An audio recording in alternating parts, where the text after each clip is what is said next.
ખેડાના ગળતેશ્વરમાં સરનાલમાં બનશે 24મું સાંસ્કૃતિક one. Cabinet મંત્રી પ્રવાસન, સાંસ્કૃતિક પ્રવૃત્તિઓ, વન અને પર્યાવરણ, ક્લાઇમેટ ચેન્જ ગુજરાત સરકાર શ્રી મુળુભાઈ બેરાની અધ્યક્ષતામાં અને રાજ્યકક્ષાના વન અને પર્યાવરણ, ક્લાઇમેટ ચેન્જ, જળ સંપત્તિ અને પાણી પુરવઠા ગુજરાત સરકાર મંત્રી શ્રી મુકેશ પટેલની મુખ્ય ઉપસ્થિતિમાં પૌરાણિક અને ઐતિહાસિક મહત્વ ધરાવતા ગળતેશ્વર મંદિર પાસે સરનાલ ગામ ખાતે અંદાજિત 10 કરોડના ખર્ચે 5 હેક્ટરમાં નિર્માણ પામનાર ગળતેશ્વર વનનું ખાતમુહૂર્ત અને ભૂમિપૂજન કાર્યક્રમ યોજાશે. ગળતેશ્વરમાં નિર્માણ પામનારા સાંસ્કૃતિક વનમાં એક પેડ માં કે નામ અભિયાન હેઠળ માતૃત્વનું નિર્માણ કરવામાં આવશે. આ સાંસ્કૃતિક વનમાં અડધા હેક્ટર વિસ્તારમાં દુર્લભ પ્રજાતિના રોપાનું વાવેતર કરી નંદીવન બનાવવામાં આવશે. આ સાંસ્કૃતિક વનના વિવિધ સાંસ્કૃતિક આકર્ષણો જેવા કે મુખ્ય દ્વાર, ભગવાન શિવજીની 10-12 ફૂટ ઊંચી પ્રતિમા, શિવલિંગ વન, યોગ વન, ઉપવન, નક્ષત્ર વન, રાશિ વન, નવગ્રહ વન, પંચવટી વન તેમજ ચરક વન પણ તૈયાર કરવાનું આયોજન કરવામાં આવેલ છે. સાંસ્કૃતિક વનમાં અલગ અલગ જાતના ઔષધીય રોપા, સુશોભિત રોપા, નાગ ચંપા તથા બીલીના રોપાનું વાવેતર કરવામાં આવ્યું. ખેડા જિલ્લામાં હરિત વસુંધરા એગ્રો ફોરેસ્ટ્રી યોજના અંતર્ગત 1730 હેક્ટર વાવેતર, નેશનલ બાંબુ મિશન યોજના અંતર્ગત 207 હેક્ટર વાવેતર અને લખપતિ દીદી યોજના અંતર્ગત સખી મંડળ દ્વારા 90,000 રોપા ઉછેરની કામગીરી બિરદાવી હતી. વધુમાં મંત્રીશ્રીએ સરનાલ ગામના લોકોને તેમના ગામમાં એક અલગ માતૃવન બનાવવા તથા સ્વચ્છતા જાળવણી અને જળસંચય કરવા અનુરોધ કર્યો હતો. આ કાર્યક્રમ અંતર્ગત રાજ્યકક્ષાના મંત્રી શ્રી મુકેશ પટેલે જણાવ્યું હતું કે ગુજરાત સરકાર રાજ્યમાં વૃક્ષોનો વ્યાપ વધારવા કટિબદ્ધતાથી કામ કરી રહી છે, જેના ભાગરૂપે એક પેડ નામ બાકે નામ હેઠળ રાજ્યમાં 17 કરોડથી વધુ વૃક્ષોનું વાવેતર કરવામાં આવ્યું છે. તેમણે ગળતેશ્વર વન નિર્માણ પ્રોજેક્ટ માટે વન કવચ આપવાની જાહેરાત પણ કરી હતી. આ કાર્યક્રમમાં નેશનલ બાંબુ મિશન યોજના, એગ્રો ફોરેસ્ટ્રી યોજના અને નર્સરી ઉછેર માટે કુલ ₹7,54,610 રકમના ચેક વિતરણ સહાય કરવામાં આવી હતી. સાથે જ વન વિભાગના કર્મચારીઓને ઉમદા કામગીરીને પ્રશસ્તિ પત્ર આપી બિરદાવવામાં આવી હતી. આ કાર્યક્રમ અંતર્ગત મંત્રીશ્રી અને અધિકારીશ્રીઓ દ્વારા એક પેડ માં કે નામ હેઠળ વૃક્ષારોપણ કરવામાં આવ્યું હતું તથા સોશિયલ ફોરેસ્ટ્રી ડિવિઝન દ્વારા એક પેડ માં કે નામ સાફલ્ય ગાથા પુસ્તકનું વિમોચન કરવામાં આવ્યું. ગળતેશ્વર વન ખાતમુહૂર્ત પ્રસંગે આવેલા મંત્રીશ્રી મુળુભાઈ બેરા અને મંત્રીશ્રી મુકેશ પટેલે ગળતેશ્વર મહાદેવ ડાકોર મંદિરમાં દર્શન કરી સર્વ કલ્યાણ માટે પ્રાર્થના કરી હતી. સાથે જ શિવાજી મહારાજની પ્રતિમાને પુષ્પાંજલિ અર્પણ કરી.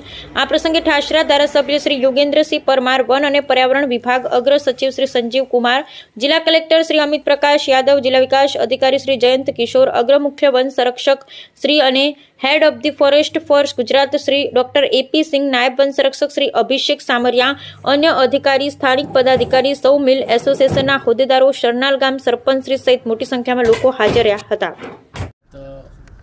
8-9 કરોડ 10 કરોડ સુધીનો ખર્ચ થતો હોય છે. એટલે એમાં અલગ અલગ રીતના જે કામો છે એમાં પ્લાન્ટેશનથી લઈને બાકીની જે સુવિધાઓ આવનારા મુલાકાત લેતા પ્રવાસીઓ જે છે એને પણ અહીંયા કોઈ અગવડ ન પડે, વિદ્યાર્થીઓ આવતા હોય તો એના માટે પણ એને એક અલગ પ્રકારનું પ્રવાસન સ્થળ મળે એના માટેનું આખું આયોજન છે. અને એમાં 10 કરોડનો પણ ખર્ચ થતો હોય છે, 8-9 કરોડનો પણ ખર્ચ થતો હોય છે. અંદાજિત એની જે રકમ છે એનાથી ખર્ચ વધી પણ શકતો હોય છે. ખેડા જિલ્લામાં ખૂબ સુપ્રસિદ્ધ ઐતિહાસિક ગળતેશ્વર મહાદેવના મંદિરની એકદમ નજીક આજે જે દર વર્ષે રાજ્ય સરકાર દ્વારા એક સાંસ્કૃતિક વન, આવા જે ઐતિહાસિક સ્થળો છે હોય છે ત્યાં સાંસ્કૃતિક વનનું નિર્માણ કરવામાં આવતું હોય છે. એમાં આ ચાલુ વર્ષે આપણે અહીંયા ગળતેશ્વર સાંસ્કૃતિક વનનો આજે ભૂમિપૂજનનો કાર્યક્રમ છે.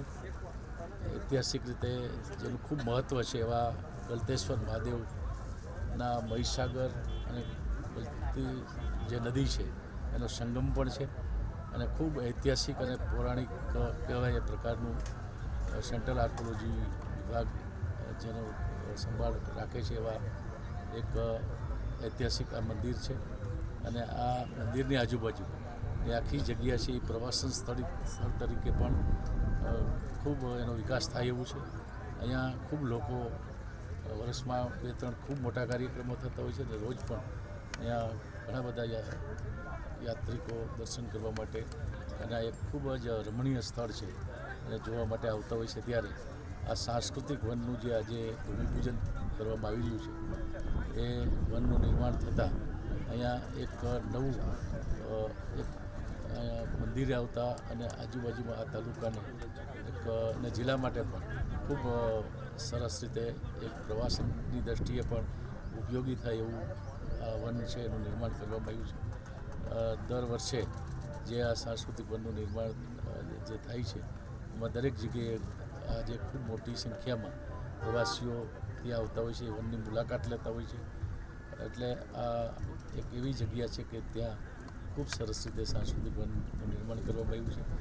અત્યાર સુધીમાં લગભગ 23 જેટલા વનો છે એ રાજ્યમાં પૂરા થયા. સાંસ્કૃતિક વનના કામો છે એ પૂરા થયા છે. દર વર્ષે જે જિલ્લામાં સાંસ્કૃતિક વન ન હોય એવી જગ્યાએ એક આવું ઐતિહાસિક સ્થળ પસંદ કરી અને વન વિભાગ, વન અને પર્યાવરણ વિભાગ, રાજ્ય સરકાર આ પ્રકારનું સાંસ્કૃતિક વનનું નિર્માણ કરે છે. અને એવા આ એક ખૂબ મહત્ત્વના કામનું આજે ભૂમિપૂજન કરવામાં આવ્યું છે. સાહેબ, કેટલા ખર્ચે બનશે?